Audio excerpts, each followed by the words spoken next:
कहाँ जा रही हो? कॉलेज? हाँ। चलो ना, मैं छोड़ देता हूँ तुम्हें। मैं भी उसी तरफ जा रहा हूँ। नहीं, आप रहने दीजिए, मैं चली जाऊंगी। नहीं अनु, सुनो मेरी बात, मैं छोड़ देता हूँ ना तुम्हें। आप तकलीफ मत कीजिए, मैं चली जाऊंगी। अनु सुनो मेरी बात, तकलीफ की कोई बात नहीं है, मैं छोड़ दूंगा ना। मैं चली जाऊंगी। सुनो मेरी बात, चल चल। अनु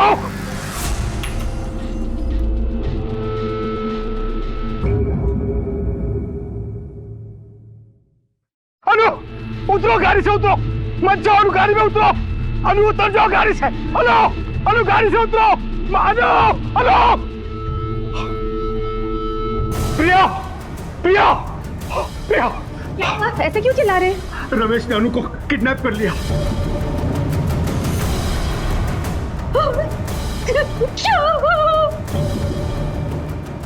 हमें सताने के लिए अनु को टॉर्चर करेगा।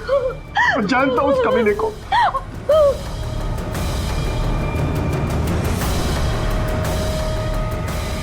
Hello police.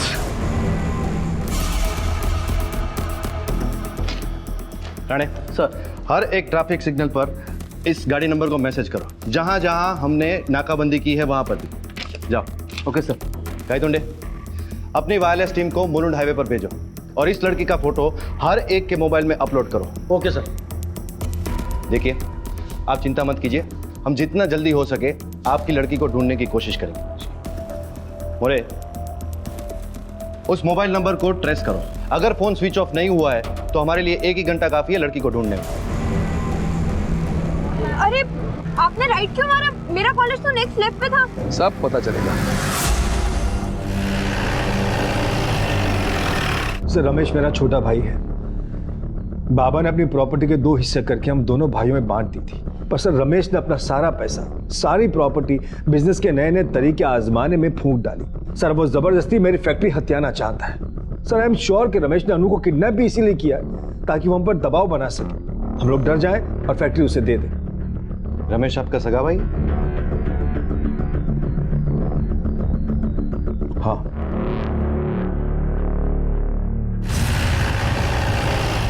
अनु, अनु,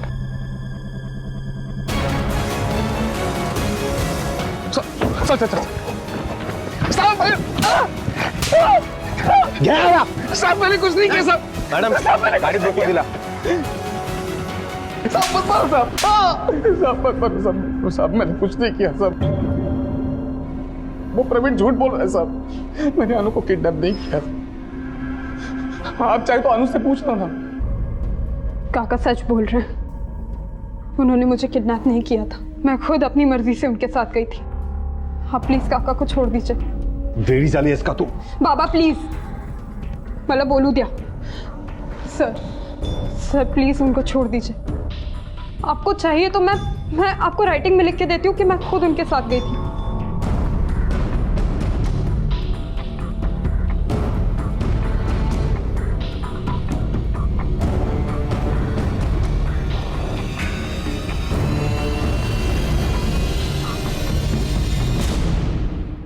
ये रिश्तों का कैसा चक्रव्यूह था जहां कह पाना मुश्किल था कि कौन सच बोल रहा था और कौन झूठ, कौन किसकी तरफदारी कर रहा था और कौन किसकी खिलाफत। अन्नू और रमेश झूठ बोल रहे थे या फिर प्रवीण और प्रिया? आखिर ये अपहरण था या सिर्फ दर्शाया गया था? और प्रवीण की बेटी अन्नू रमेश को क्यों बचा रही थी? प्रवीण ने जायदाद की बात सच कही या झूठ? रमेश जायदाद हड़पना चाहता था या अपना जायज हक मांग रहा था? इन सभी सवालों के साथ ये केस शुरू हुआ, लेकिन 6 महीने के बाद कुछ ऐसा घटा जिसने इन सवालों पर ही सवाल खड़े कर दिए।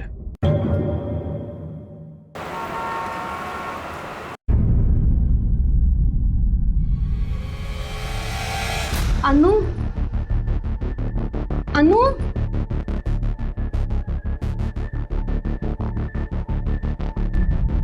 अनु,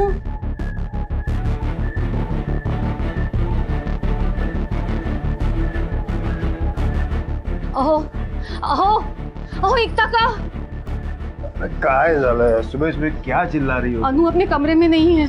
अरे तो जिम गई होगी। जिम बैग उसके कमरे में ही है। फिर कहाँ चली गई? जरा बाहर देखो तो, बाहर तो नहीं गई?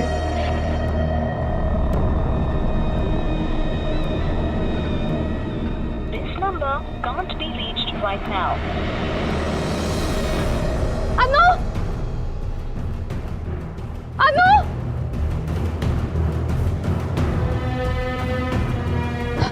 अनु बाहर भी नहीं है। उसका फोन भी ऑफ मिल रहा है। कहाँ चली गई? ऐसे बिना बताए कहाँ जा सकती है? कहीं रमेश ने अनु को फिर से किडनैप तो नहीं कर लिया?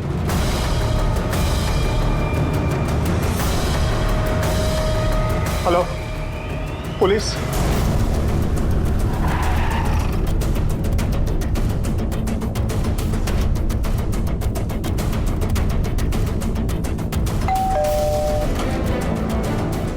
सर कहाँ थे? अरे सगला घर नीट चेक करा रहे ओ सर, अरे सर बताएंगे तो हुआ क्या है? अनु का है। मुझे नहीं पता अनु कहाँ है। क्या हुआ क्या? अनु पांचाल लापता है और उसका बाप प्रवीण, उसका कहना है कि तूने उसे किडनैप किया है। सापड़ निकाले। साहब ये प्रवीण का दिमाग खराब हो गया। वो खामखा मुझे फंसाने की कोशिश कर रहा है सर। साहब मुझे वाकई नहीं पता अनु कहाँ है। नहीं पता? तो ये क्या है? ये किताबें मैंने अनु के लिए खरीदी है। तूने अनु के लिए खरीदी है या अनु की ही है? साहब मैं सच बोल रहा हूँ साहब, मैंने कुछ नहीं किया। मैं मानता हूँ मेरा झगड़ा चल रहा था प्रवीण के साथ प्रॉपर्टी को लेकर, लेकिन मैंने अनु को किडनैप नहीं किया साहब, मेरा यकीन मानिए। ये बुक्स मैंने खरीदी थी वो उसे गिफ्ट करने के लिए साहब। देख, अगर तू झूठ भी बोल रहा है ना तो हम पता करवा लेंगे। मोरे, अपने पास अन्नू के अपने ही हाथ का लिखा हुआ पिछली बार का स्टेटमेंट है ना? उस स्टेटमेंट को और इस बुक पे लिखे हुए नाम के हैंडराइटिंग को मैच करवाओ। Okay sir.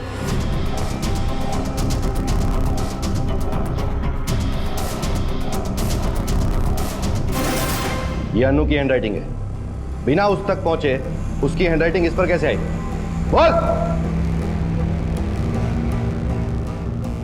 मुझे मेरे वकील से बात करनी है साहब।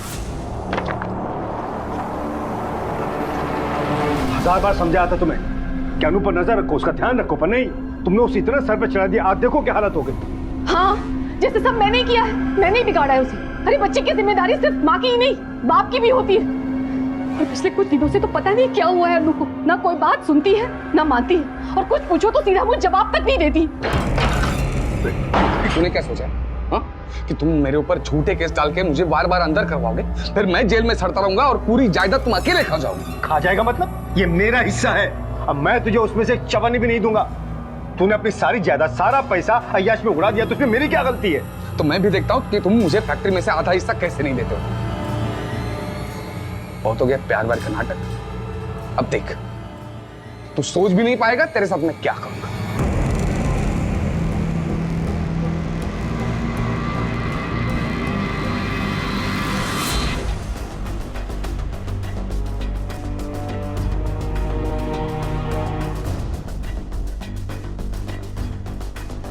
सर, बॉडी लगभग पूरी तरह से जल गई है।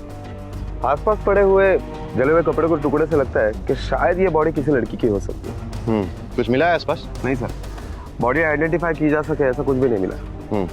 लगता है आसपास की पत्तियों और लकड़ियों पर पेट्रोल डाल के जलाया गया है। सर, हमारे पुलिस स्टेशन में अनु पांचाल और ऐसी 2 लड़कियों के आसपास के पुलिस स्टेशन में मिसिंग कंप्लेंट दर्ज है। अगर इस बॉडी के बोन्स के डीएनए और उन तीनों के फैमिली के डीएनए को मैच किया जाए तो शायद पता चल सकता है कि यह बॉडी किसकी है। हमारे पास कोई रास्ता नहीं, बॉडी को पोस्टमार्टम के लिए भेजो। ओके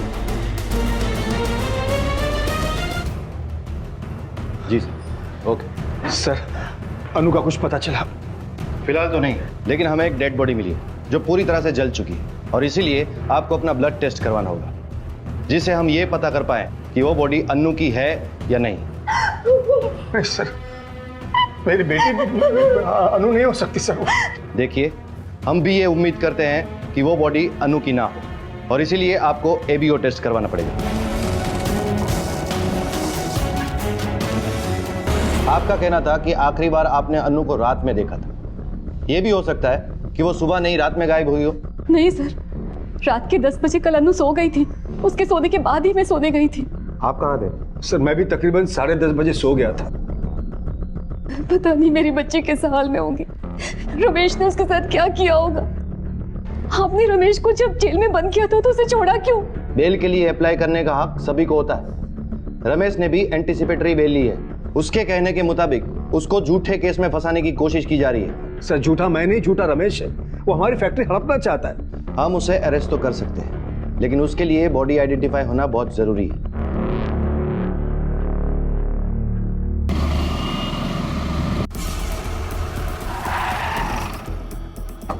सर, पीएम रिपोर्ट के मुताबिक लड़की की उम्र लगभग 20 साल की है। जलने से नहीं बल्कि गला दबाने से उसकी मौत हुई है। जलाने के पहले उसकी मौत हो चुकी थी। एबीए रिपोर्ट के मुताबिक प्रिया का ब्लड सैंपल डेड बॉडी से मिले हुए सैंपल से मैच कर रहा है। इसका मतलब वो बॉडी 99% अनु पांचाल की है। सर, हमने मर्डर के वक्त रमेश पांचाल का मोबाइल लोकेशन ट्रेस किया। वो घर पर ही था। क्राइम स्पॉट पे उसके होने का कोई सबूत नहीं मिला। ये भी तो हो सकता है कि उसने हमें गुमराह करने के लिए अपना मोबाइल घर पे छोड़ दिया हो और ये काम किसी और से करवाया हो। हो सकता है। सर, हमने अनु के भी मोबाइल का लास्ट लोकेशन चेक किया। घर से 10 किलोमीटर की दूरी पर अनु का मोबाइल ऑन तो था, लेकिन क्राइम स्पॉट पर पहुंचते पहुंचते शायद वो स्विच ऑफ हो गए। वो अनु के मोबाइल से कुछ पता चला? हाँ सर, अनु के मोबाइल के कॉन्टैक्ट लिस्ट में एक नंबर दिल नाम से सेव है। वो किसी अनिल सावंत के नाम से रजिस्टर्ड है। सर, ये अनिल सावंत और अनु के मोबाइल में काफी एसएमएस एक्सचेंज हुए, जिसमें से एक एसएमएस ऐसा है कि तुम सिर्फ मेरी हो, मैं तुम्हें किसी और की नहीं होने दूंगा, इस टाइप का है। ये अनिल सावंत का एड्रेस मिला है ना? हाँ सर। एक मिनट, ये अनिल सावंत का घर है? हो, बोलवा चला जरा। मुझे मालूम नहीं है कहाँ है वो। अभी तो उसका फोन भी बंद आ रहा है साहब। वो सुबह जब घर आया था। अरे अनिल, किधर था रे तू? अरे आज तेरा जन्मदिन है। अरे ये क्या झालं रे बाबा? ये कैसे जला है? अरे अनिल बोलना, ये कैसे हुआ है? चल मैं तेरी दवाई लेकर आती हूँ। उसका हाथ थोड़ा जला हुआ था, फिर मैं उसके लिए खाना लेने के लिए अंदर गई, तब तक वो जा चुका था। साहब साहब, कुछ हुआ है क्या? नहीं, कुछ नहीं हुआ है। अगर अनिल वापस आता है तो मुझे इस नंबर पर फोन कर रहा। अच्छा, आपके पास अनिल की कोई फोटो है? जी साहब है।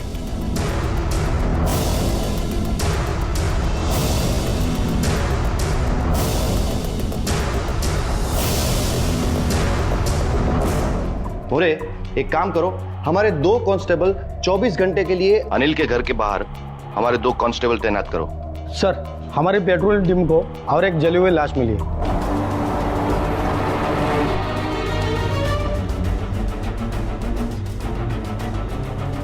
सर, यहाँ पे किसी ने ये बॉडी जलाई है। पेट्रोलिंग के समय हमारी टीम की नज़र जब इस बॉडी पे पड़ी सर, तब फौरन ही आग बुझा दी सर।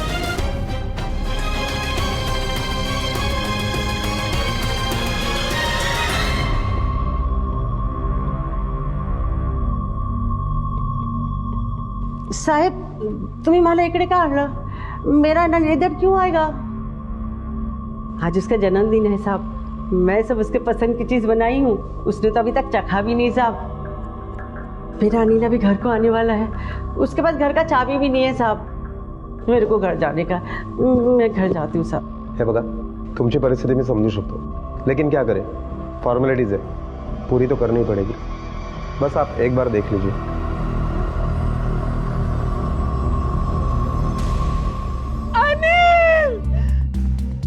किसने मारा होगा आपके बेटे को? वही आदमी साहब, कुछ दिन पहले मेरे घर पे आया था धमकी देने को। अनिल, अनिल बाहर निकल तू। किधर अनिल? अरे कौन है आप? चुप, आज तेरी आश्वी का भूत उतार के रहूंगा। अरे रुको, अनिल, अरे रुको, अंदर मत जाओ। बाहर निकल। अरे रुको। अनिल कहाँ है? अनिल, अरे बाहर आओ। अनिल कहाँ है? अनिल घर पर नहीं है। क्या हुआ है? कुछ किया है क्या मेरे अनिल ने? मेरी बेटी को प्यार के नाम पे पागल बना रहा है। क्या ये वही आदमी था जो आपके घर पर आकर अनिल को मारने की धमकी देके गया? नहीं साहब, ये नहीं है, वो कोई दूसरा आदमी था। तो फिर और कौन हो सकता है जो अन्नू को अपनी बेटी बता रहा है? ये केस कुछ इस तरह था जहां जुर्म की रफ्तार और मोड़ समझ के बाहर थे। अन्नू का अपहरण होता है। मैं चली जाऊंगी। सुनो मेरी बात, चल चल। अरे और शक जाता है रमेश पर। सर, आई एम श्योर कि रमेश ने अनु को किडनैप भी इसीलिए किया ताकि वो हम पर दबाव बना सके। पुलिस रमेश को अरेस्ट करती है, लेकिन अन्नू केस वापस ले लेती है। उन्होंने मुझे किडनैप नहीं किया था, मैं खुद अपनी मर्जी से उनके साथ गई थी। आप प्लीज काका को छोड़ दीजिए। और 6 महीने के बाद अन्नू का कत्ल होता है और तभी एक और नाम जुड़ता है, अनिल सावंत का। परिस्थितियां उसे संदिग्ध बनाती हैं, लेकिन उसका कत्ल उसे इल्जाम से बरी करता है। कहीं अनिल का कातिल घर पर धमकी देने वाला वो शख्स ही तो नहीं था जो अपने आप को अन्नू का पिता बता रहा था? लेकिन तभी पुलिस को एक तरकीब सूझी। उन्होंने अनिल की मां को एक और तस्वीर दिखाई। हाँ साहब, इसने मेरे घर आकर अपनी बेटी के नाम से मेरे अनिल को जान से मारने की धमकी दी थी साहब। अनिल कहाँ है? अनिल कहाँ है? अनिल घर पे नहीं है। क्या हुआ? कुछ किया क्या अनिल ने? कुछ किया नहीं, बहुत कुछ किया है। हाँ? मेरी बेटी को प्यार के नाम पर पागल बनाएगा वो। एक बात बोल देना उसको, मेरी बेटी से दूर रहे। आइंदा मेरी बेटी के आसपास भी दिखा ना वो, तो सोच लेना इस दुनिया में दोबारा नहीं दिखेगा वो। चलो।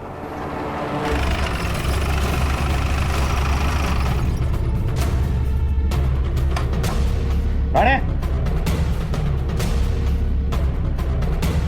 थोड़ा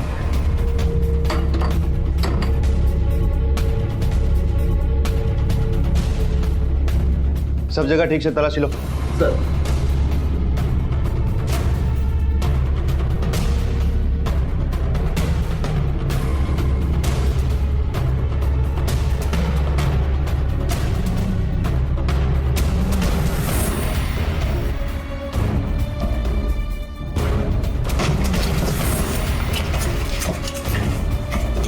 सर,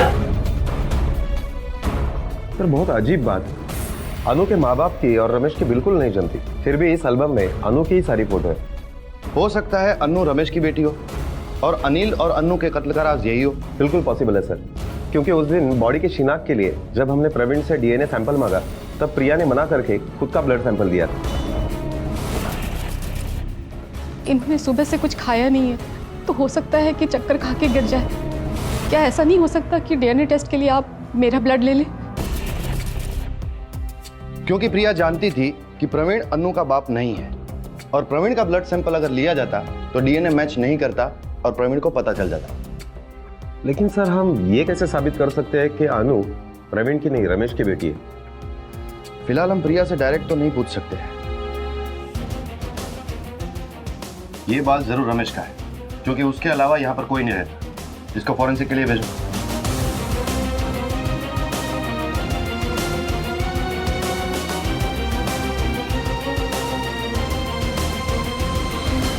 सर, ये रमेश का फोन अभी भी स्विच ऑफ आ रहा है। मोरे, सिविल में रमेश और प्रवीण के घर के सामने 24 घंटे अपने लोग लगा दो। Okay sir.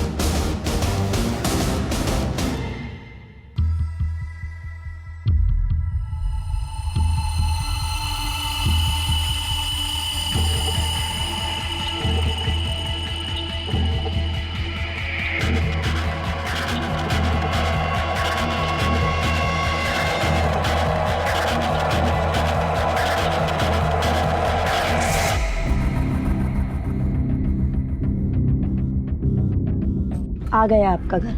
चलो हम अंदर तक छोड़ते हैं आपको। नहीं नहीं, थैंक यू, आप लोगों ने मेरी इतनी मदद की। अब मैं ठीक हूँ, मैं चली जाऊंगी।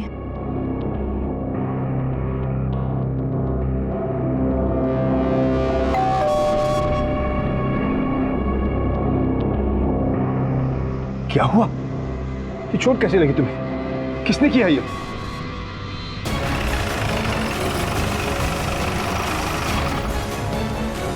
प्रिया अकेले गई थी घर से बाहर? हाँ सर। उसका पति कहाँ था उस वक्त? वो घर पर ही था। किसी ने पीछे से मुझ पर हमला किया, पर मैं देख नहीं पाई कि वो कौन था। सर मुझे पक्का यकीन है कि वो रमेश ही था। कल भी हमारा घर आया था और प्रिया को धमकी देकर गया है। बताओ ना प्रिया, क्या बोल रहा था? हाँ, कल वो हमें धमकी देकर गया कि आखिर किस काम में इतनी बिजी थी वो 2 टके का लड़का आदिल, और अपनी अनु उसके साथ प्यार में पागल होकर घूम रही थी, और तुम हो कि तुम यहाँ आराम से बैठी हो, चिंता तक नहीं है। ये तुम बोल रहे हो जिसने आज तक सिर्फ सब कुछ बिगाड़ा ही है। अपने गिरबान में तो झांकते नहीं हो, दूसरे पर उंगली उठाने चले आते हो। तुम्हें पता चल गया तो तुमने क्या कर लिया? हाँ देख, ये बकवास ना अपने पति के साथ किया कर, मेरे साथ नहीं, समझी? मैं तुम्हें सिर्फ ये बताने के लिए आया था कि उस अनिल को अपने किए की सजा मिल गई।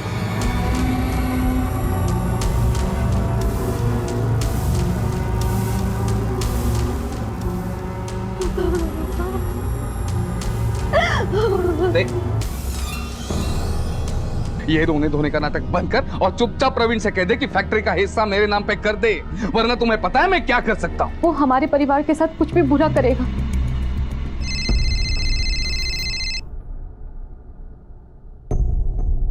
हेलो, हाँ ठीक है सर।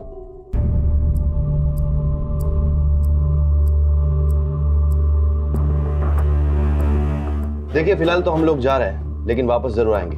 लेकिन आपकी जानकारी के लिए आपको एक बात बता दूं कि अगर आपको ऐसा लगता है कि थोड़ी देर पहले आप पर रमेश ने हमला किया था, तो ये बात गलत है, क्योंकि हमारी टीम को रमेश की लाश मिली है, वो भी यहां से बहुत दूर।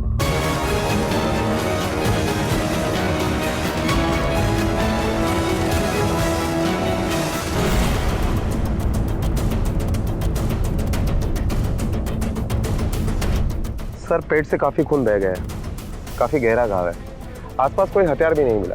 मुझे लगता है खूनी कत्ल करने के बाद हथियार के साथ ही भाग गया। मोरे, अगर पेट में चाकू मारा गया है तो शर्ट फटा हुआ होना चाहिए, लेकिन ताज्जुब की बात यह है कि शर्ट साबुत है और पेट फटा हुआ है।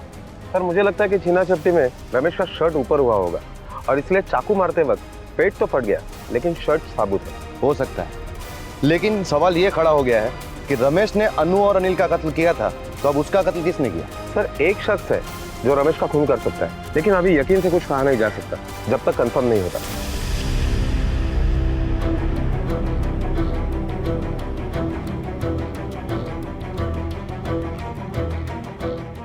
क्या रे सुनील, जेल से कब आ रहा है? अरे साहब 2 दिन पहले ही छूट के आया हूं मैं। और आते ही क्राइम कर दिया, मार दिया रमेश को, क्योंकि तेरी माँ को यकीन था कि उसी ने अनिल को मारा था। साहब अनिल मेरा छोटा भाई था, बहुत प्यार करता था मैं उसको, बहुत रोया साहब जब पता चला किसी ने उसको मार दिया। इसके लिए किसी का जान तो नहीं ले सकता ना साहब अगर वो मुझे दिखता ना तो उसका थोबड़ा बिड़ा सब फोड़ डालता। अच्छा, मतलब वो तेरे सामने भी नहीं आया, फिर भी तूने उसे ढूंढा। चल मान लेते हैं, पिछले 2 दिन में तूने क्या किया, पूरा कच्चा चिट्ठा सुना। अब कोई ऐसे तो रिया होके नहीं आएगा ना, पेरोल पे छूट के आया हूँ। आप पेरोल ऑफिसर से पूछ लो ना किधर किधर गया, क्या क्या किया, वो सब पता चलेगा आपको। अच्छा, बहुत स्मार्ट बन गया है तू, पुलिस को कानून सिखाएगा। जब तक इसकी पूरी इंफॉर्मेशन नहीं आती, बिठा के रखो इसको इधर।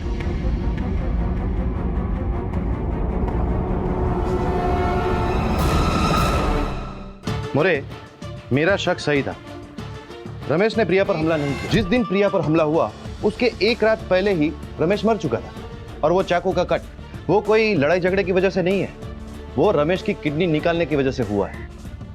इसका मतलब ये है कि ये केस कोई आपसी दुश्मनी का केस नहीं है, ये किडनी रैकेट केस है। फिलहाल इस फैमिली मैटर को दूर रखो और इस केस की दूसरी तरह से छानबीन करते हैं। इस रमेश की कॉल डिटेल्स फिर से निकालो और हर एक नंबर की डिटेल जांच करो। Okay sir.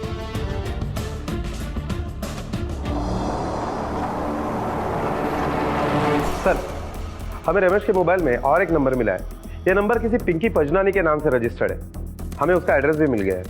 पता करो ये कौन है और रमेश से उसका क्या वास्ता था। Okay sir.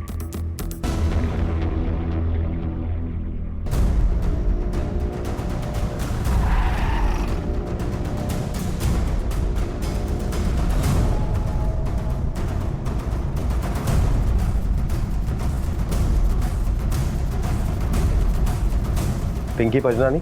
जी हाँ, मैं ही हूँ, कहिए।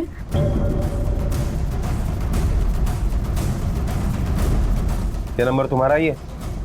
जी नहीं, ये नंबर मेरा नहीं है। देखो, झूठ बोलने से फायदा नहीं है, हमें मोबाइल सर्विस प्रोवाइडर कंपनी से पता चल गया है कि यह नंबर तुम्हारे ही नाम से और इसी एड्रेस पर रजिस्टर्ड है। देखिए सर, मेरा फ़ोन मेरे हाथ में है, अगर ये नंबर मेरा होगा तो मेरा फ़ोन बजेगा और आपको सच का पता चल जाएगा। आप फ़ोन लगा कर देख लीजिए।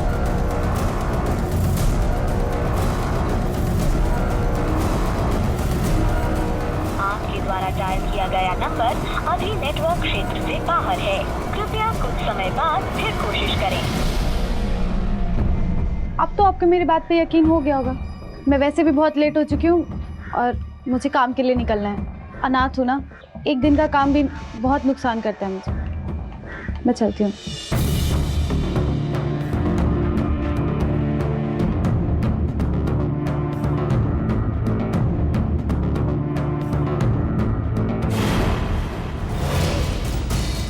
इस नंबर का सिम तुम्हारी दुकान से खरीदा गया था ना? जरा चेक करके बताओ कि ये नंबर किसके नाम पर रजिस्टर्ड है। 2 मिनट सर, मैं चेक करके बताता हूँ। ये नंबर सिम किसी पिंकी पंजनानी के नाम पे रजिस्टर है। ये रहा उसका आईडी प्रूफ और एड्रेस। लेकिन वो लड़की तो कह रही है कि ये नंबर उसका नहीं है। इस लड़की के डॉक्यूमेंट पर किसी और को बेचा था क्या? पॉसिबल ही नहीं सर। सिम देते समय सारे डॉक्यूमेंट मैं खुद चेक करता हूँ, किसी एक के डॉक्यूमेंट में किसी दूसरे को सिम देता ही नहीं सर। ये पिंकी हमसे झूठ क्यों बोल रही है? कुछ छुपा रही है।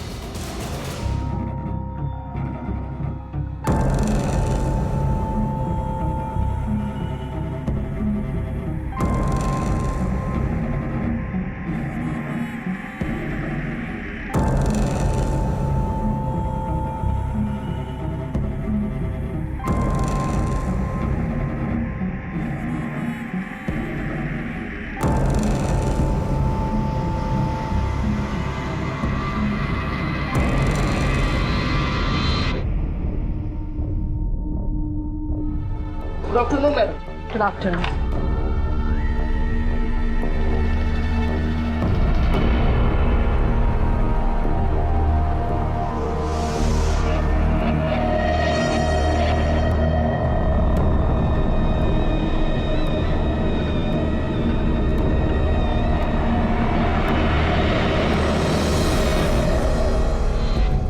पिंकी नाम की सेल्स गर्ल है, असल में इसका काम कुछ और ही है।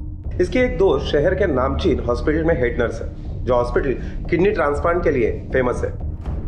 सर, जब मैंने हॉस्पिटल के अंदर जाकर इंक्वायरी की तो मुझे पता चला कि आज तक उस हॉस्पिटल में 49 किडनीज ट्रांसप्लांट हो चुकी है, जबकि उस हॉस्पिटल में ऑफिशियली सिर्फ 12 किडनी डोनेशन का रिकॉर्ड है। पर आखिर इस किडनी रैकेट का अन्नू और अनिल की मौत से क्या संबंध है? और एक बात सर, ये 36 किडनियां हासिल करने में पिंकी और उसकी दोस्त का बहुत बड़ा हाथ है, और जबकि असल में वो उसकी दोस्त नहीं, उसकी माँ है। क्या? जी सर, पिंकी ने हमसे झूठ बोला कि वो अनाथ है, जबकि उसकी माँ जो हॉस्पिटल में हेड नर्स है, ये माँ और बेटी मिलकर किडनी रैकेट चलाते सर। मोरे, क्राइम ब्रांच को इन्फॉर्म करो और ये पिंकी के घर पे रेड करो। अगर वो दोनों सचमुच ये काम करती है तो उसके घर पे कोई ना कोई सबूत हमें जरूर मिलेगा। जी सर।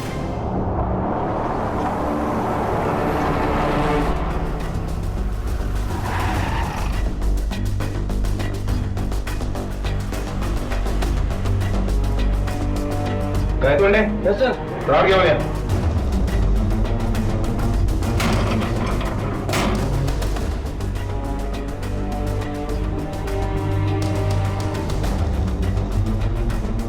पूरा घर तलाश करो सर, ठीक तरह से तलाशी लेना।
सर, मैं एक बड़े हॉस्पिटल की एक हेड नर्स हूँ। मेरे घर में आइस बॉक्स मेडिकल इक्विपमेंट्स तो होंगे ना? क्यों? घर पे बुला के सर्जरी करती है तू? और तू बता, वो आइस बॉक्स पे खून और मेडिकल इक्विपमेंट्स क्या कर रहे थे? क्या कर रहे थे घर पे? देखो, अच्छा होगा अगर बिना मलहम पट्टी के तुम लोग बोल दो, वरना वो हालत करेंगे ना कि सर्जरी के भी लायक नहीं बचोगी।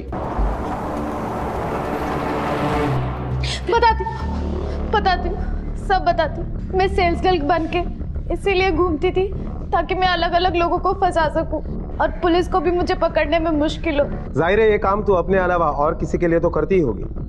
किसके कहने पे करती थी? ये सब मैं अपनी माँ के कहने पे करती थी। मैं सेल्स गर्ल बनकर लोगों के घरों में घुस जाती थी, फिर उन्हें किडनी के लिए फंसाती थी, उन्हें सेड्यूस करती थी। रमेश भी उन्हीं लोगों में से था। उस दिन मैं घर से निकले और रमेश के घर की डोरबेल बजाई। Hello sir. सर आपसे 1 मिनट बात करनी थी। एक मिनट, लेकिन मुझे कुछ खरीदना नहीं है, थैंक यू। सर 1 गिलास पानी मिलेगा? वो एक्चुअली बहुत थक गई हो, धूप भी बहुत हो रही है तो थोड़ा चक्कर सा आ रहा है। लो।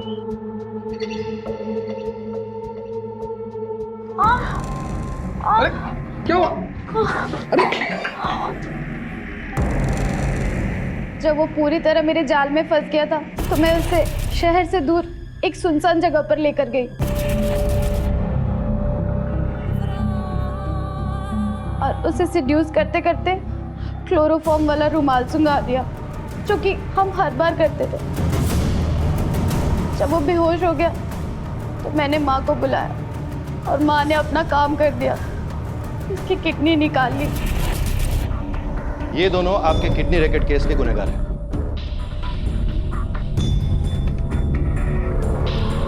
मुरे, ये तो हुआ किडनी रैकेट केस। अब आते हैं हमारे डबल मर्डर पे। अनिल और अन्नू अगर इस रैकेट से जुड़े हुए नहीं थे, इसका मतलब खून किसी और ने किया, एक ने या किसी 2 लोगों ने। पुलिस ने जाने अनजाने लंबे समय से चले आ रहे क्राइम ब्रांच के एक केस को सॉल्व कर लिया था, लेकिन अनिल और अन्नू के कत्ल से जुड़ा एक भी सुराग उनके हाथ नहीं लगा था। बावजूद इसके कि संदिग्धों की लिस्ट में अब सिर्फ प्रिया और प्रवीण पांचाल ही थे, पुलिस ने बड़ी होशियारी से एक जाल बिछाया। बस अब देखना यह था कि शिकार कब और कैसे उसमें आकर फंसता।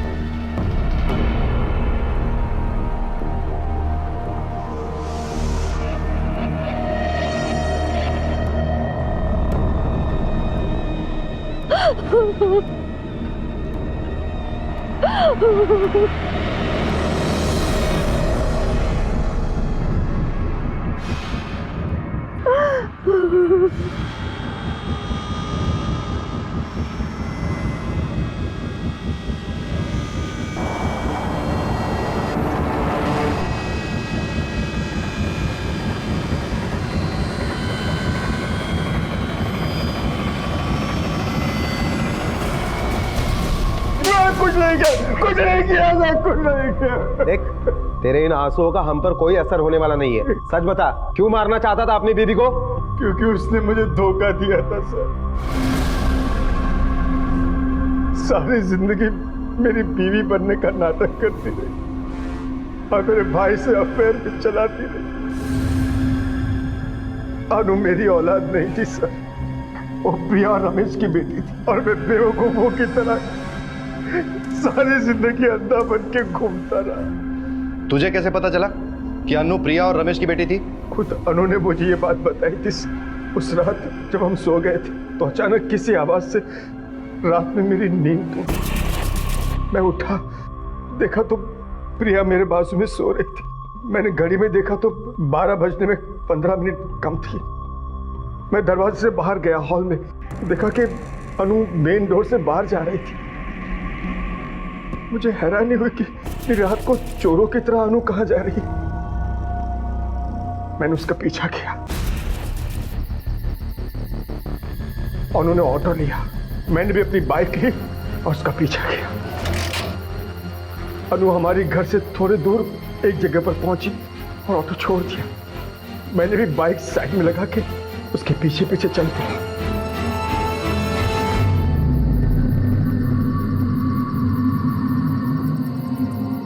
Happy birthday. अनु, अरे देखा, 12 बजे विश किया है मैंने, इसलिए आप कोई चैलेंज मत देना मुझे। हाँ, लेकिन मैं तुमसे नाराज हूँ। क्या? कि बर्थडे मेरा है और सुंदर तुम लग रही हो। मैं तो हमेशा ही सुंदर दिखती हूँ। प्यारी लड़की। अनु! अब पता चला क्यों माँ बाप से भड़की भी रहती, इस 2 टके की लड़की की वजह से। इस भिखारी ने तुझे हमारे खिलाफ भड़का के रखा। अंकल पागल हो गए आप? अपनी बेटी को ऐसे कौन मारता है? बेटी मेरी, मैं मारता हूँ इसे, तुझे क्या है? तो देख लिया मैंने, आप अपनी बेटी के साथ क्या करते हो। देख लिया ना, अब जा यहाँ से। नहीं जाऊंगा। जाता है कि नहीं यहाँ से? नहीं जाऊंगा। देख, मारोगे तो नहीं जाऊंगा। दिमाग पर सबका मैं बोल देता हूँ तुझे। पापा प्लीज, अनिल प्लीज। पर अन्नू, वो तुम्हें मेरी कसम, प्लीज जाओ यहाँ से, जाओ प्लीज जाओ। आज के बाद दिखाना तो याद रखना। पापा प्लीज। तेरे बाप से ज्यादा तू इस लड़के की सगी हो गई, इतनी फिक्र? बाप की भी होती अगर आप मेरे बाप होते तो। इस लड़के की वजह से तू अब मुझे अपना बाप भी नहीं। उस 2 टके के लड़के की वजह से नहीं, बल्कि इसलिए क्योंकि मैं सच जानती हूँ। आप मेरे पिता नहीं, मेरे पिता रमेश काका हैं। उस दिन जब आपको लगा ना कि उन्होंने मुझे किडनैप किया है, वो किडनैपिंग नहीं थी, वो मुझे यही सच बताने के लिए लेके गए थे। और मैंने मम्मी से भी यही पूछा, उन्होंने भी मुझे यही बोला है कि आप मेरे पिता नहीं हैं। तो प्लीज ये पिता का हक जताना बंद कीजिए, वरना मैं और भी बदतमीज हो सकती हूँ। जब मुझे एहसास हुआ कि अनु मर गई है तो मुझे समझ नहीं आया कि मैं क्या करूं।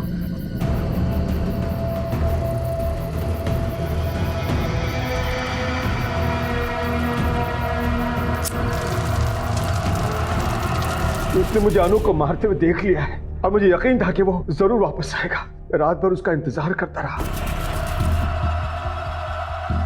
वो सुबह आया और अनु की राख के पास बैठकर रोने लगा।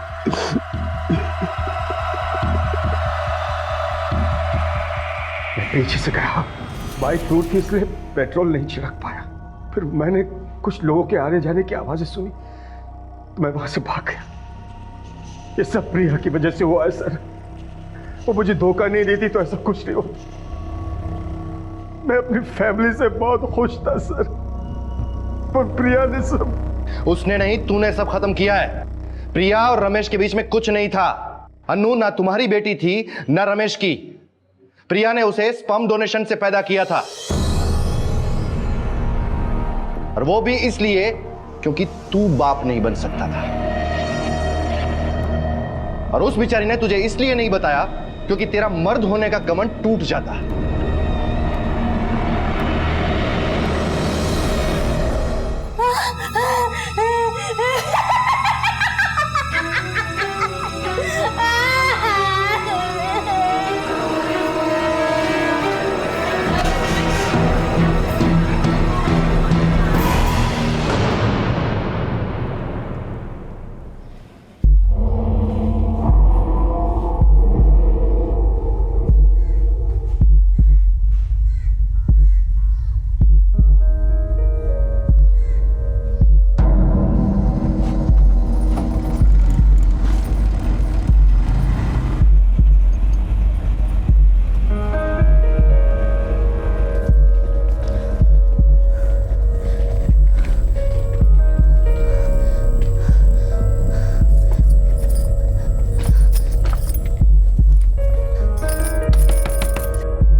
इसे तुम ही रख लो, हमें नहीं चाहिए ये। हम कैसे रख ले इसको? देखो हमें कुछ नहीं पता है, बस तुम रख लो इसे। अरे तुम भी गजब करती हो शीतल यार। तुम इसे रख रहे हो या नहीं?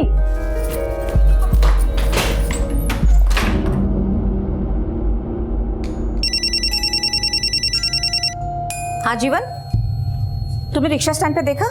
दीदी सभी जगह देख चुके हैं पर वो कहीं मिल ही नहीं रहे। आपके कहने के मुताबिक हमने तो रेलवे रेस्ट रूम से लेकर रेलवे पुलिस स्टेशन तक भी छान मारा, लेकिन उर्मिला और गुड्डू का कहीं पता ही नहीं चल रहा है। ट्रेन को आके 5 घंटे हो चुके हैं, हम तो घर भी जाकर वापस देख कर आए।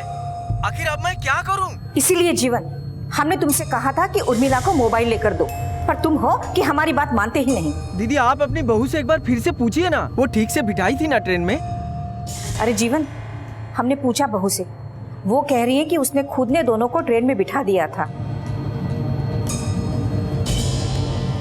शीतल, इतनी देर से इवनिंग वॉक से घर आती हो, क्या ये ठीक है? 5वां महीना चल रहा है तुम्हारा। अमृत, डॉक्टर ने तो हमें बोला है हमको अपनी बस। अच्छा देखो, आँख दिखाओ। हाँ बस करो, कुछ नहीं हुआ है हमें। यार तुम्हारा समझ में नहीं आ रहा मुझे चल क्या रहा है ये।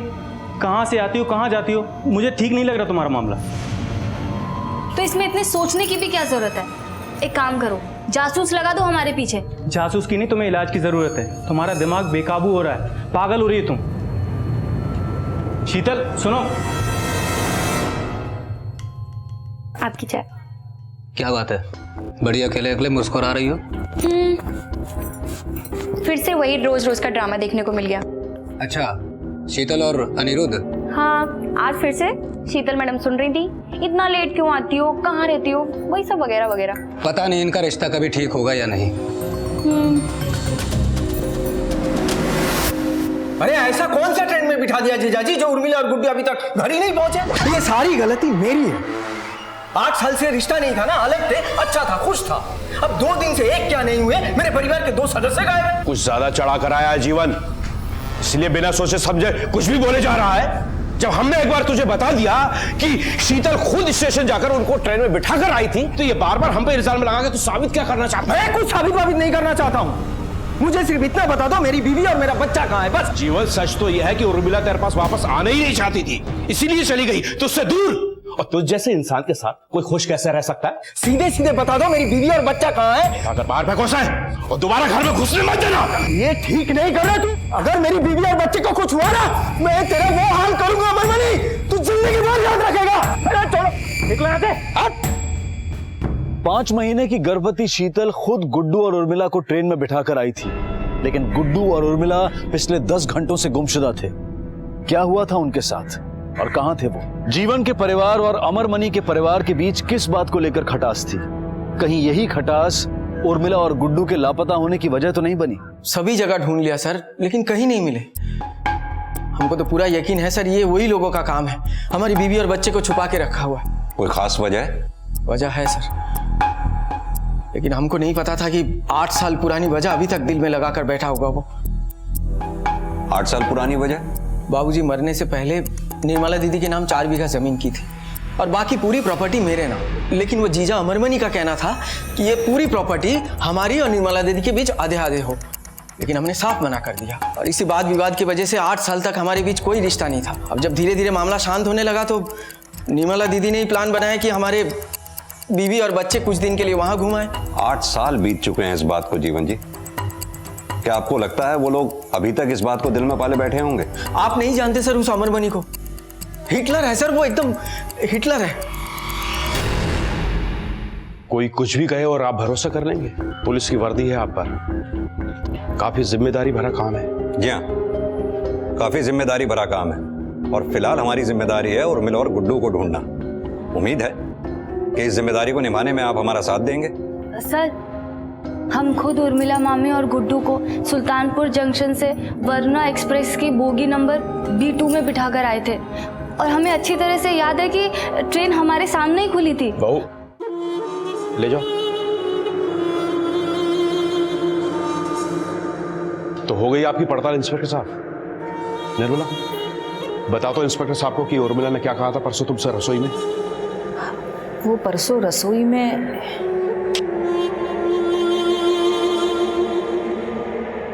उर्मिला, तुम्हारी तबीयत तो ठीक है ना? कुछ ठीक नहीं चल रहा है दीदी, जीवन के पास जाने का मन ही नहीं करता है। पर क्यों उर्मिला? तुम दोनों का इतने सालों का साथ है और तुम दोनों एक दूसरे को इतना चाहते भी हो। चाहते हैं नहीं दीदी, चाहते थे, अब हमारी चाहते बदल गई हैं। अब वो बात नहीं है, और मुझे जो प्यार चाहिए,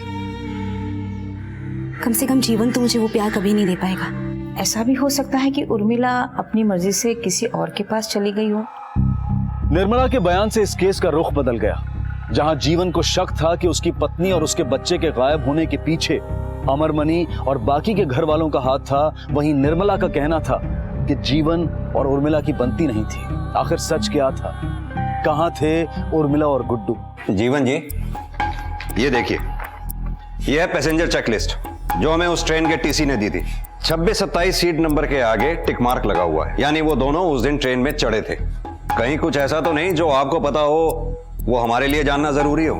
हम सिर्फ इतना जानते हैं कि हमें किसी भी हाल में अपनी बीवी और बच्चा चाहिए। आप उन्हें ढूंढ के दीजिए सर, बस हम हमसे विनती करते हैं सर। हाँ sir, train number 14228 Varuna express के बोगी नंबर B2 के सीट नंबर 28 में मैं बैठा था। आपकी सीट के ठीक सामने वाली सीट पे, यानी कि हाँ 26 और 27 नंबर, एक औरत और एक बच्चा ट्रेवल कर रहे थे। आपने देखा उनको? जी हाँ, एक औरत और एक बच्चा तो थे, ठीक मेरे सामने वाली सीट पे बैठे थे। ये दोनों थे वो? जी नहीं सर, ये तो किसी और की फोटो है। ठीक से देखिए, शायद आपको कोई गलतफहमी हो रही होगी। अरे नहीं नहीं सर, इस बच्चे को तो मैं भूल ही नहीं सकता। बहुत ही प्यारा बच्चा था और इस बच्चे की वजह से मैंने इसकी माँ के साथ बातचीत भी की थी। वो कुछ कह रही थी कि वो किसी स्कूल में पढ़ाती है। दोनों जौनपुर में उतरे थे सर। उन्होंने बताया कि वो कौन से स्कूल में पढ़ाती थी? किसी सेंट जेवियर स्कूल में पढ़ाती थी। अच्छा, उनका स्केच बनाने में हमारी हेल्प करेंगे आप? जी सर, ये हमारे स्कूल की इंग्लिश टीचर है, मानसी उपाध्याय। क्या हम इनसे मिल सकते हैं अभी? Sure sir. जी सर, इस सीट पे मैंने ही ट्रेवल किया था। मानसी जी, आप एक टीचर हैं। सॉरी सर, स्कूल खुल गए थे और यहाँ आने के लिए मेरे पास टिकट नहीं थी। किससे मिली टिकट आपको? एक लेडी थी सर, समथिंग 24-25 साल की एज होगी। क्या इनमें से कोई थी? ये लेडी थी सर।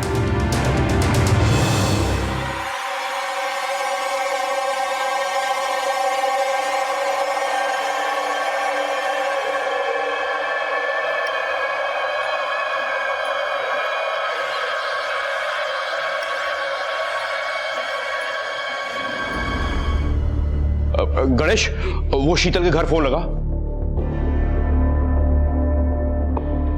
बाबूजी नहीं लग रहा, नॉट रीचेबल बता रहा। अनिरुद्ध, तू फटाफट उसका माइक खींचा, हो सकता है वो वहां पर हो। पर पापा वो वहां क्यों जाएगी? अरे तुझको देख के आने में क्या है, हो सकता है वो वहां हो। चल जल्दी जा। ठीक है, मैं जाता हूं। राजवीर, ये शीतल का एजेंडा क्या हो सकता है इन सबके पीछे? एक 5-6 महीने की प्रेग्नेंट लेडी का एक औरत और 10 साल के बच्चे को गायब करना पॉसिबल नहीं है। जरूर इस प्लान में कोई और भी था उसके साथ। सर, एक और अजीब बात है, जब उर्मिला इनके घर गई तो शायद पहली बार उर्मिला और शीतल की मुलाकात हुई होगी, क्योंकि पिछले 8 सालों से दोनों परिवारों के बीच में कोई भी बातचीत नहीं थी और शीतल को भी इस घर में आए हुए ज्यादा टाइम नहीं हुआ। सर, कहीं ऐसा तो नहीं उर्मिला घर में आई और उर्मिला के हाथ शीतल का कोई गहरा राज लग गया हो जिससे शीतल को खतरा हो? हाँ सर, एक ऐसा राज जिसमें नुकसान सिर्फ शीतल को ही नहीं, उसके साथ साथ किसी और को भी था।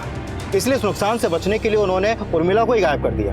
या हो सकता है सर, इस गुनाह के पीछे पूरा का पूरा परिवार हो। हाँ, हो सकता है, लेकिन एक बात और है, उर्मिला और गुड्डू तो गायब हैं ही, उनका लगेज भी तो होगा।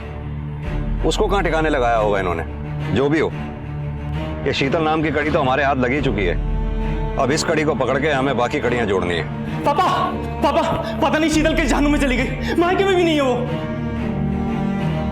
अमरमणि जी, आपके घर की तलाशी और शीतल का अरेस्ट वारंट हमारे पास। कहाँ है शीतल?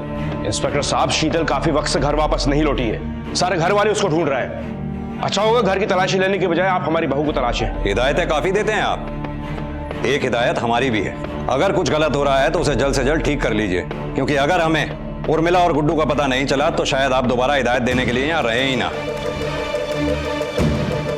सर, बैकयार्ड में कुछ मिला है। आओ।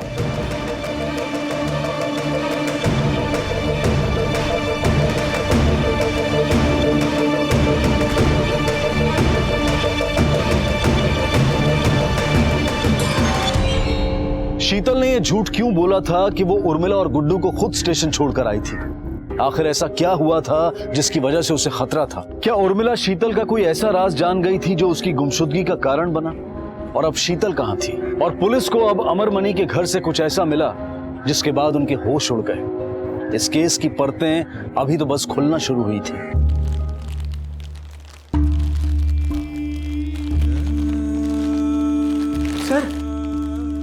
सर, ये तो हमारे बेटे गुड्डू का बैग है। सर, ये जला हुआ क्यों है सर? सर, क्या हो गया हमारे बेटे गुड्डू को? उसका बैग सर, ये कैसे जल गया सर, बताइए ना। ये सर गुड्डू का बैग है सर। हाँ, हमारी बेबी उर्मिला कहाँ है? सर, आप कुछ बोलिए सर। गुड्डू, उर्मिला। ये शीतल और उर्मिला के बीच क्या प्रॉब्लम थी? सर, हमें कुछ नहीं पता। हमें तो यही समझ में नहीं आ रहा है कि शीतल ने हम सबसे झूठ क्यों बोला कि वो उर्मिला मामी को ट्रेन में बिठा के आई थी। गुड्डू और उर्मिला दोनों लापता है। 2 लोगों को एक प्रेग्नेंट औरत अकेले तो गायब नहीं कर सकती। और कौन कौन शामिल है इस कांड में? हम में से भला कोई ऐसा क्यों करेगा? और अगर हमें करना ही होता तो हम 8 साल पहले नहीं करते। और जब से हमें पता चला है कि शीतल ने हम सबसे झूठ बोला है, तब से हमें भी शक होने लगा है कि इन सब के पीछे शीतल का ही कोई मकसद है। किसका फायदा है, किसका नुकसान, ये तो हम ढूंढ ही लेंगे। फिलहाल आपको एक हिदायत है, सच उगल दीजिए। इंस्पेक्टर साहब, मैं जो कुछ भी करता हूँ डंके की चोट पर करता हूँ, कायर नहीं हूं मैं। हाँ, मुझे उर्मिला और जीवन पर गुस्सा जरूर है, पर इतना भी नहीं कि एक बच्चे और उसकी माँ को मार डालूं। सर, शीतल भाभी कुछ दिनों से डरी डरी सी रह रही थी। हमें लगा कि शायद प्रेगनेंसी में ऐसा होता होगा, लेकिन हमें नहीं पता था कि इन सब चीज़ों में वो शामिल होंगी। और घर में कौन कौन है जो इन दिनों डरा डरा सा लग रहा है? तुम तो घर में ही रहती हो, जानती हो, समझती हो। तुम्हें तो जरूर पता होगा कि उर्मिला के साथ क्या हुआ और शीतल कहाँ है। हमें कुछ नहीं पता कि उर्मिला मामी के साथ क्या हुआ, और ना ही ये कि शीतल कहाँ पर है। अगर हमें कुछ भी पता होता तो हम सबसे पहले आपको बताते, और वैसे भी हमारे घर में ऐसा कोई क्यों करेगा। सर एक मिनट, शास्त्री नगर के पास एक औरत की लाश मिली है।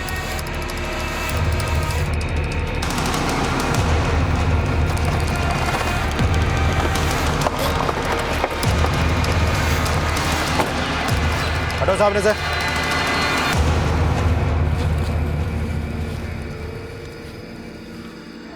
बॉडी को पोस्टमार्टम के लिए भेजो।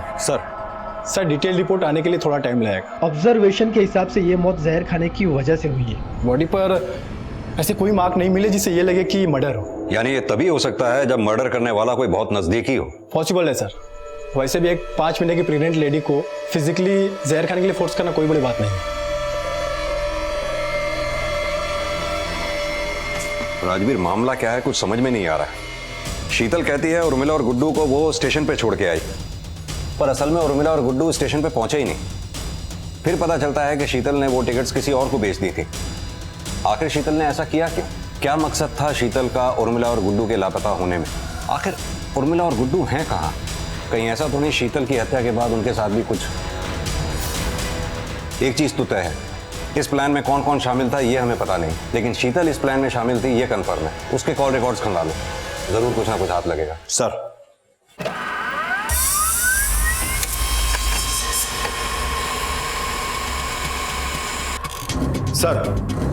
शीतल के कॉल रिकॉर्ड डिटेल से एक सरप्राइजिंग बात सामने आई है। एक ऐसा नंबर है जिससे शीतल की रेगुलर बात होती थी। किसका नंबर है? संजय शुक्ला, पंडित है। इन लोगों के इलाके के लगभग सारी घरों में यही पूजा करता था, यहाँ तक कि अमरमणि के घर में भी। तो उसका इन सबसे क्या कनेक्शन? कनेक्शन यह है सर कि शीतल का इस पंडित से कुछ ज्यादा ही लेना देना था।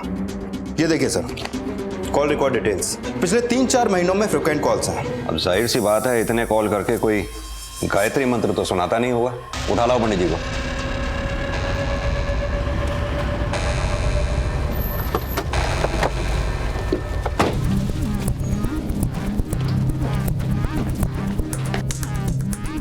तोड़ दो ताला। सर पूरा घर छान मारो। सर ये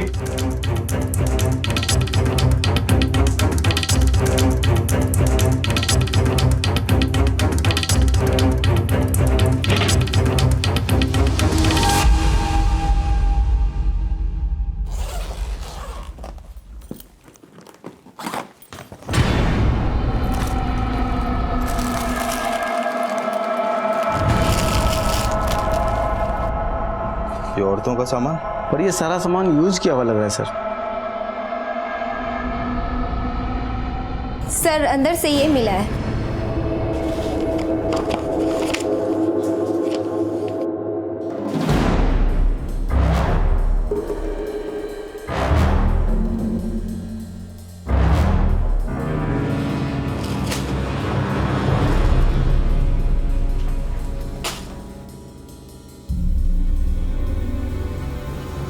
ये माजरा क्या है? शीतल और इसके बीच में इतने सारे कॉल्स और गिफ्ट के लेन देन भी।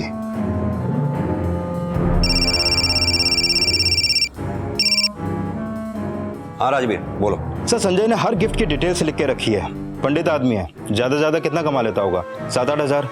इसका बैंक अकाउंट चेक करूं? कोई फायदा नहीं, हो सकता है इसके नाम पे कोई बैंक अकाउंट हो ही ना। इन लोगों का ज्यादातर धंधा कैश पे ही चलता है। सर सिचुएशन को देख के लगता है कि शीतल का इस पंडित से कोई ना कोई चक्कर तो है। हो सकता है। एक काम करते हैं, अनिरुद्ध से पूछताछ करते हैं। उसकी बीवी मर चुकी है और बीवी का आशिक गायब है। इस त्रिकोण का तीसरा कोण तो वही है। ले आओ उसे। डीएनए टेस्ट करवा लीजिए ना, मेरा ही बच्चा निकलेगा। आप लोगों के दिल में जरा भी रहम नहीं है? आप जिस औरत के बारे में बात कर रहे हैं वो अब इस दुनिया में नहीं रही, और वो भी उस शख्स से जिसके लिए वो सब कुछ थी। अब तक जो कुछ भी सामने आया है वो मेरे लिए किसी एक बड़े सदमे से कम नहीं था। पता नहीं शीतल को क्यों झूठ बोलना पड़ा कि वो उर्मिला मामी और गुड्डू को स्टेशन पे छोड़ आई। राजवीर, मेरी थ्योरी के मुताबिक संजय और शीतल का अफेयर चालू था। इसकी खबर उर्मिला को पड़ी, जिसके चलते संजय और शीतल ने उर्मिला को गायब कर दिया। इसी दौरान अनिरुद्ध को अपनी बीवी शीतल की कारगुजारियों का पता चलता है और शीतल का मर्डर अनिरुद्ध के हाथों हो जाता है। अगर मेरी थ्योरी करेक्ट है तो हम इस केस को सॉल्व करने में सिर्फ एक कदम दूर हैं। इस केस को सुलझाने का हमारा आखिरी कदम क्या होगा? इस केस की शुरुआत हुई थी अनिरुद्ध के घर से। इस केस में ट्विस्ट भी आया अनिरुद्ध के घर से जब हमें उर्मिला का जला हुआ बैग मिला था। और मुझे पूरा यकीन है इस कहानी का दी एंड भी अनिरुद्ध के घर पे ही छुपा है। इस केस में पुलिस को अब तक यह समझ में नहीं आ रहा था कि गुड्डू और उर्मिला कहां हैं। शीतल ने सबसे झूठ क्यों बोला? शीतल के संजय के साथ कैसे रिश्ते थे? कहीं ऐसा तो नहीं था कि अनिरुद्ध को इन दोनों के बारे में कुछ पता चला हो?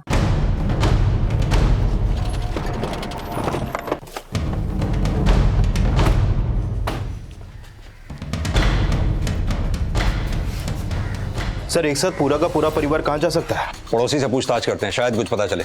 आओ। ये अमरमणि जी का पूरा परिवार कहां गया है, कुछ पता है आपको? साहब वो घाट पे गए हैं अपनी बहू की अस्थियां विसर्जन करने के लिए। सिंह एक काम करो, फौरन एक टीम लेके घाट पे पहुंचो। आप लोगों में से अस्थि विसर्जन कौन करेगा?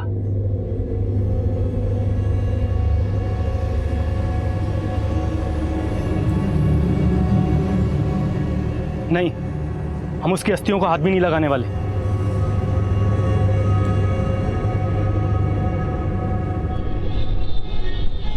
बेटा, अस्थि विसर्जन तो तुम ही करोगे ना? तुम्हारे अलावा और कौन करेगा? अरे जिसकी मर्जी हो कर दे, नहीं तो पंडित जी से बोल दीजिए, वो कर देंगे। हम कह दिए हम उसकी अस्थि को हाथ भी नहीं लगाएंगे। और आप हमसे जिद मत कीजिए बस। और बेटा रहने दीजिए ना मम्मी जी, क्यों मरे लोगों की शांति के लिए जिंदा लोगों को तकलीफ दे रही हैं? और वैसे भी पता नहीं कैसे रिश्ते थे संजय और शीतल के बीच में।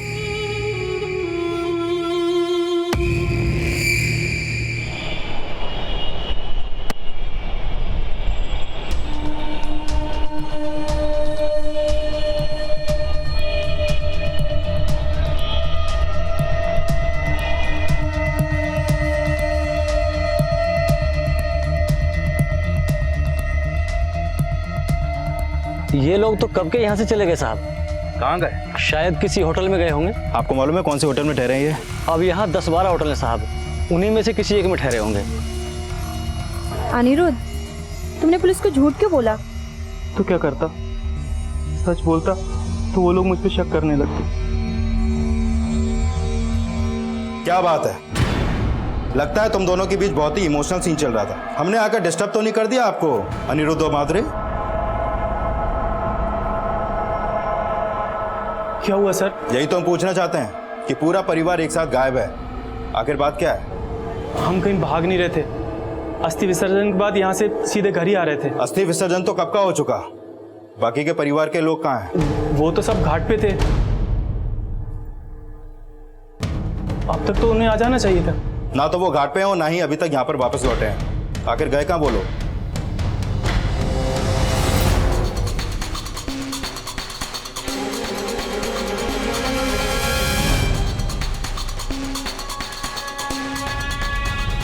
सर एक नाविक से पता चला है कि बाकी के परिवार वाले बोट से नदी की सैर पर निकले थे। अभी तक ना तो परिवार वाले वापस आए हैं और ना ही वो बोट। एक काम करो, अनिरुद्ध और माधुरी को लेकर आओ। सर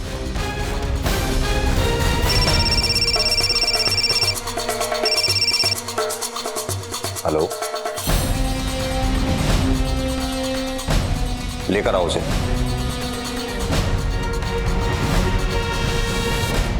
डरो मत बेटा, हम हैं ना आपके साथ। अब आपके साथ कोई कुछ नहीं करेगा। और हाँ, अब आपकी मम्मी को यानी उर्मिला जी को हम जल्दी ही ढूंढ लेंगे। कब देखा था आपने अपनी मम्मी को आखिरी बार? अच्छा, जिसने आपका मुंह दबाया उसको देखा आपने? अमरमणि, गणेश, प्रिया, शीतल और निर्मला ने जो उसकी मां के साथ किया था वो शायद उसे जिंदगी भर नहीं भुला पाएगा। इस सब की वजह से उसकी मानसिक स्थिति पर काफी असर पड़ा है, जिससे उभरने की वो अब भी कोशिश कर रहा है। आखिरकार पुलिस को गुड्डू के साथ साथ मुजरिमों का भी पता चला। जो बात पता चलनी बाकी थी वो ये थी कि इन लोगों ने उर्मिला को क्यों मारा। एक बड़ी चुनौती ये भी थी कि मुजरिमों की पहचान तो हो चुकी थी, लेकिन इससे पहले कि पुलिस कुछ कर पाती, अमरमणि, गणेश, प्रिया और निर्मला एक साथ गायब हो गए। संजय की तो पुलिस को काफी वक्त से तलाश थी, पर उनकी हर मुमकिन कोशिश असफल साबित हो रही थी। सर, फैमिली का अब तक कुछ पता नहीं चला है। हमारे कांस्टेबल ने बोट से नदी में काफी दूर तक ढूंढा, लेकिन उनके हाथ कुछ नहीं लगा। राजवीर, इन लोगों ने उर्मिला को मार के गुड्डू को एक अनजान जगह पर छोड़ दिया। इन सब के बाद कत्ल होता है शीतल का, यानी शीतल से कोई इन्हें बड़ा खतरा था। सर, मुंह खोलने का खतरा? एग्जैक्टली। अब इस सीन में बचते हैं 5 लोग, अमरमणि, गणेश, प्रिया, निर्मला और संजय। डेफिनेटली संजय ने गुड्डू का मुंह दबाया होगा और वो इस मर्डर में शामिल भी है, इसलिए वो अभी तक फरार है। अब सवाल ये उठता है कि आखिर ये सब हुआ क्यों? क्या उर्मिला के होने से अमरमणि परिवार को जान का खतरा था? सर, वैसे ये तो वो कैरेक्टर्स हैं जो सामने क्लियर दिख रहे हैं, इन पर्दे के पीछे अनिरुद्ध और माधुरी तो नहीं। आखिर पूरे परिवार वाले इन दोनों को साइड में करके प्लानिंग क्यों करेंगे? आधी कहानी हमें पता चल चुकी है और बाकी की आधी तुम दोनों इज्जत से बता दो, वरना जब हम अपनी औकात पे आते हैं ना तो अच्छे से अच्छे कहानियां बनाना भूल जाते हैं। बताओ, तुम्हारे परिवार ने मिलकर उर्मिला का खून क्यों किया? सर, ऐसा कुछ हुआ ही नहीं है और आप कुछ भी बोलेंगे हम मान लेंगे। आप जिस कहानी की बात कर रहे हैं उसमें कोई सच्चाई नहीं है, वो सिर्फ एक कहानी है। हमारे पास गवाह भी हैं और सबूत भी कि तुम्हारे परिवार ने मिलकर उर्मिला का खून किया है। पहले शीतल झूठ बोल रही थी, फिर पूरा परिवार, अब तुम दोनों सच सच बता दो, वरना तुम्हें पता है कि हम क्या करेंगे। सर, आपको दिखाई नहीं दे रहा? पहले शीतल गायब हुई, मैंने उसे खो दिया, अब मेरी पूरी फैमिली गायब है। सर, आप कुछ करते क्यों नहीं? मुझे तो डर है ये सब जो कोई भी कर रहा है कहीं वो मेरी पूरी फैमिली के साथ भी। सर, हम लोग सच कह रहे हैं, हमें कुछ नहीं पता। आप ही सोचिए, अगर हम दोनों को कुछ भी पता होता तो क्या हम आपके सामने इस तरह बैठे होते? राजवीर, ये केस जितना सुलझा हुआ दिखता है उतना उलझा हुआ भी है। समझ में नहीं आ रहा कि आखिर इन सब ने ये मर्डर किया क्यों, वजह क्या थी इसके पीछे? सर, मुझे अब तक ये समझ में नहीं आया कि इस शीतल का संजय के साथ गिफ्ट वाला चक्कर क्या है। जो एंगल हमें दिखाई दे रहा है क्या वही सच है, या उन गिफ्ट्स के पीछे कुछ ऐसा भी है जो हमें दिखाई नहीं दे रहा? इतने महंगे गिफ्ट्स, सारे यूज किए हुए, जिसको जरूर शीतल ने इस्तेमाल करके लौटा दिए होंगे, और ऊपर से इन गिफ्ट्स के रिकॉर्ड जो संजय ने खुद लिख के रखे थे। ये गिफ्ट्स जहां से खरीदे गए उन दुकानों को ट्रेस करो, महंगे गिफ्ट्स हैं, हो सकता है पेमेंट कैश में ना की गई हो। अगर संजय का खुद का कोई सोर्स ऑफ इनकम नहीं था तो उसने कहीं ना कहीं से कुछ ना कुछ तो जुगाड़ लगाया ही होगा। लोगों से पता करो क्या उन्होंने शीतल और संजय को एक साथ आते जाते देखा था, और पॉसिबल हो तो दुकानों के सीसीटीवी फुटेज चेक करो। सर,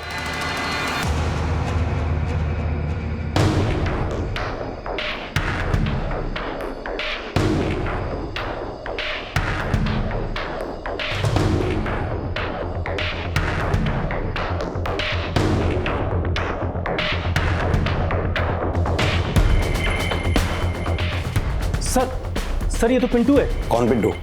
सर, ये प्रिया के पीछे था।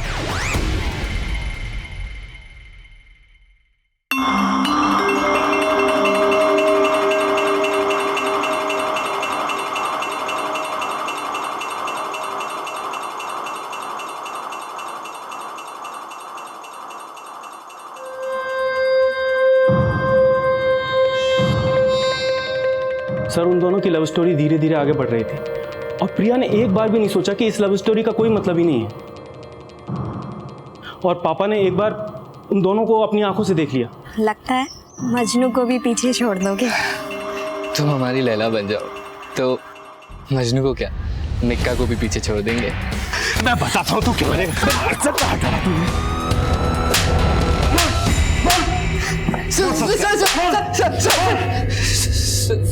सर, मैं बताता हूँ। बता। सर, माँ कसम मैंने कुछ नहीं किया। सर, मानता हूँ प्रिया और मेरे बीच संबंध था, पर सर बात बराबर की थी सर, इसलिए तो हम दोनों ने मिलकर भूत का नाटक किया था। भूत का नाटक? हाँ सर, वो दरअसल प्रिया के पापा जी ने हमें देखा तो उन्होंने हमें तो कूटा ही और साथ ही साथ प्रिया का घर से निकलना मुश्किल कर दिया। सर, संजय हमारा अच्छा दोस्त था। ए संजय, एक बात बता, ये प्रिया के घर का पूजा पाठ तेरे हाथ में ही है ना? अबे साले, अब ये मत बोलना कि तुम दोनों की कुंडली मिलवाएं। अरे नहीं मेरे भाई, तू बस प्रिया और मेरा मिलने का जुगाड़ बना दे। माँ कसम जिंदगी भर लक्ष्मी जी की पूजा करेगा। संजय ने शीतल भाभी को पटा लिया, जिससे प्रिया और हमें अच्छा मौका मिलने लग गया, और फिर भाभी ने भूत का नाटक स्टार्ट कर लिया, और संजय ने घर वालों को समझाया कि उन्हें भूत झाड़ने के लिए घर से बाहर लेके जाना पड़ेगा, और भाभी के साथ प्रिया भी आने लगी।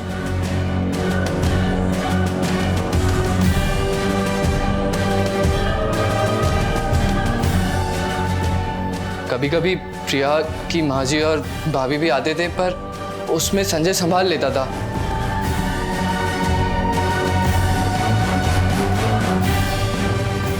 भाभी जी को गिफ्ट्स का शौक था, उन्हें वो मिल जाता था। संजय को पैसे की लालच थी, उसे पैसे मिल जाते थे। सर प्रिया और हमें सिर्फ मिलने की चाह थी। सर 1 मिनट, मैंने पिंटू की कॉल रिकॉर्ड और लोकेशन डिटेल्स चेक की, क्लीन है। इससे भी कोई खास हाथ नहीं लगा है। माजरा क्या है कुछ समझ में नहीं आ रहा। उर्मिला की मौत से लेके इन सब के गायब होने तक बस से एक राज बना हुआ है सब। एक काम करो, इन सब की फोटोग्राफ्स चारों तरफ सर्कुलेट कर दो, खबरियों को भी अलर्ट करो। इस केस को सॉल्व करने के लिए इन सब का मिलना बहुत जरूरी है। सर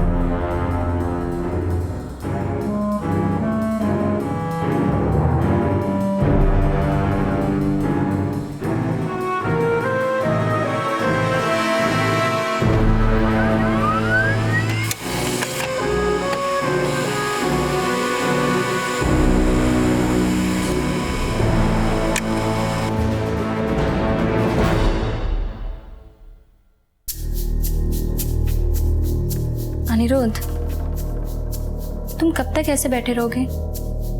और फिर गणेश भी तो नहीं है ना। देखो, किसी के चले जाने से लाइफ नहीं रुक जाती। अच्छा छोड़ो, देखो मैं तुम्हारी पसंद का खाना लाई हूँ, सब कुछ तुम्हारी पसंद का बनाया। प्लीज खा लो, प्लीज। चलो मैं खिला देती हूँ।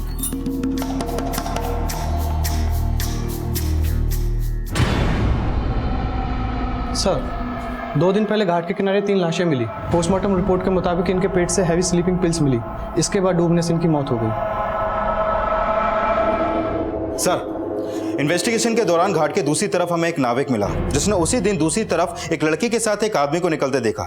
पर सर वो दोनों की शक्ल ठीक से नहीं देख पाया। मे बी वो दोनों अमरमणि और प्रिया ही हों, क्योंकि वही दोनों फरार हैं। संजय का तो हमें पहले से ही कुछ नहीं पता है। कहीं ऐसा तो नहीं बाप बेटी ने मिलकर ही इन सबको मारा हो। एक काम करो, अनिरुद्ध और माधवी को खबर दे दो। इस केस में अभी भी कोई ऐसी कड़ी है जो हमारे हाथ नहीं लगी है। अब इस केस में पुलिस को 3 लोगों की तलाश थी, अमरमणि, प्रिया और संजय। इन लोगों ने खून क्यों किए थे, इस सवाल का जवाब तो नहीं मिला था, लेकिन इतना साफ था कि इस परिवार में ऐसे कई राज दफन थे जिनका बाहर आना जरूरी था। साहब 25 साल से अमर भाई साहब हम लोग पड़ोसी हैं साहब। आदमी थोड़े अलग स्वभाव के हैं, ज्यादा उन्हें कभी हंसते हुए नहीं देखा, और उनकी खुशी तो उनकी बेटी में ही बसती है। दोनों बेटों से बेटी को ज्यादा चाहते हैं। साहब पिल्लू का किस्सा तो पूरे मोहल्ले को पता है। देखा था अक्सर प्रिया को उसके साथ। प्रिया भी कोई उनमें से कम नहीं थी, वो तो भाई साहब की लाडली थी। इसके लिए अमर भाई ने आज तक उसको एक शब्द नहीं कहा। सर वो प्यार मैं समझता हूँ, लेकिन इन बाप बेटी का, सर इनका कुछ अलग ही किस्म का प्यार चल रहा था। अक्सर मामला जैसा होता है वैसा दिखता नहीं है सर। मतलब इनके रिश्ते में कुछ गड़बड़ थी। तू क्या सोच रहा है? तू जो बोलेगा हम सुन लेंगे। सर वैसे मिसिंग भी तो ये सिर्फ बाप बेटी हैं। संजय पहले से ही अंडरग्राउंड है। कहीं सबके पीछे इन दोनों का ही तो हाथ नहीं। अभी किसी नतीजे पर पहुंचना जल्दबाजी होगा। बाप बेटी के रिश्तों को जड़ तक खुद निकालना होगा। पागल हो गया वो कुछ भी बोलेगा और मैं बैठ के सुनूंगा। पहले तो साला धुला, उसके बाद मेरी बहन को परेशान किया, और जब उसका खुद का नाम आ रहा है तो मेरे पूरे परिवार को बदनाम कर रहा है वो। सर अब तो मुझे पूरा यकीन हो गया है कि इसके पीछे किसी और का नहीं, सिर्फ और सिर्फ उसी का हाथ है। अगर मेरा बस चले ना, साले को जान से मार डालूं मैं।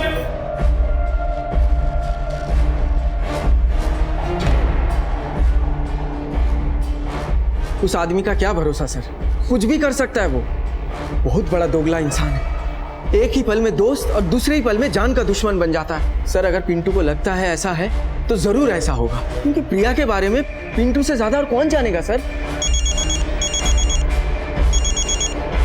हेलो, ठीक है हम पहुंचते हैं अभी।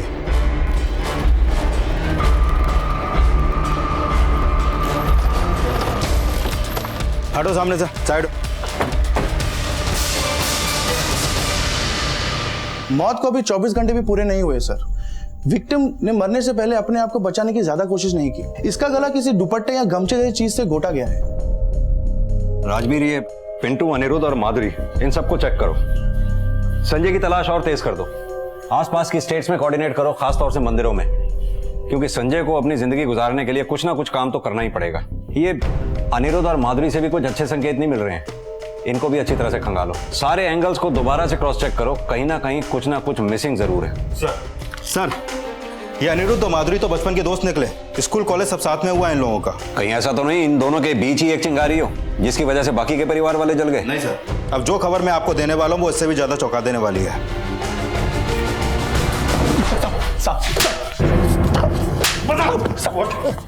बिहार भाग के गया और वो भी कहां? मंदिर में। तुझे ये ध्यान नहीं रहा कि वहां तेरे जैसों की कोई जरूरत नहीं है। बोल कौन कौन शामिल था इस कांड में तेरे साथ?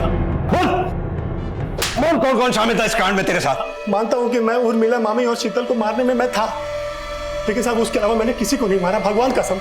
ये सब उस पिंटू और प्रिया का किया धरा है। साहब प्रिया ने हमको बोला था कि वो घाट पे जाके परिवार का पूरा खेल खत्म कर देगी। अरे पगला गए थे वो लोग, उसने हमसे भी कहा लेकिन हमने मना कर दिया।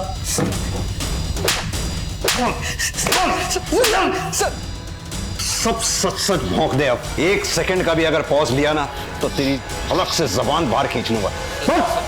सर वो उर्मिला मामी को सब पता पड़ गया था और सर वो सबको बता देती सर, इसलिए हमने सोचा कि हम उन्हें रास्ते से हटा देंगे।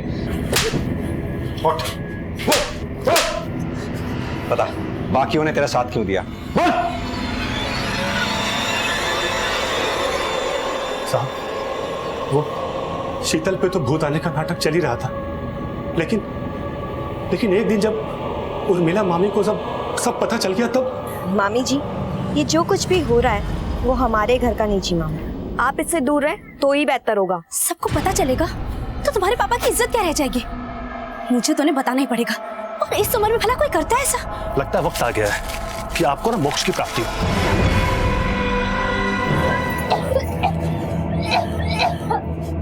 ये क्या खिला दिया तुमने मामी जी को?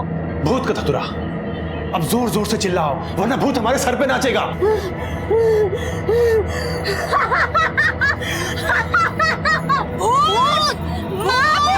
फिर हमने सबको ये कहा कि जो भूत शीतल के अंदर आता है वो अब उर्मिला मामी के अंदर आ चुका है, और अगर अब ये भूत किसी के अंदर आया तो उसकी मौत हो जाएगी। सब परिवार वाले बहुत डर गए। फिर हमने कहा कि अगर उर्मिला मामी को ही मार दिया जाए तो ये भूत का खेल हमेशा हमेशा के लिए खत्म हो जाएगा। सर इन सब के बाद शीतल भाभी की हालत पतली हो गई। सर वो कभी भी किसी को जाके सब बता सकती थी, इसलिए हमें तो लाशें 3 मिली थी, गणेश, निर्मला और नाविक की। तो फिर अमरमणि की लाश? सबको मारने के बाद प्रिया और मेरा प्लान था कि हम लापता हो जाएंगे। तो सर जैसे ही आपने हमको पकड़ा सर हमें डर लगा कि अगर आप प्रिया तक पहुंचे तो वो सारा इल्जाम हम पर ठोक देगी। जुर्म की रोशनी देखने में तो बड़ा मजा आता है पिंटू, लेकिन उसकी चकाचौंध मुजरिम को कब अंधा कर देती है उसे पता भी नहीं चलता। प्रिया ने तो तेरे प्यार में क्या क्या प्लान किए थे, और आखिर उसको मारा भी तो किसने? खुद उसी के प्यार ने। सही कहते हैं शायद लोग, जैसी करनी वैसी भरनी। और तू तो धर्म का ज्ञानी था, लालच ने तेरे ज्ञान पे भी पर्दा डाल दिया जो तू इनके साथ हो लिया। अब देना प्रवचन अपने कुकर्मों का सलाखों के पीछे।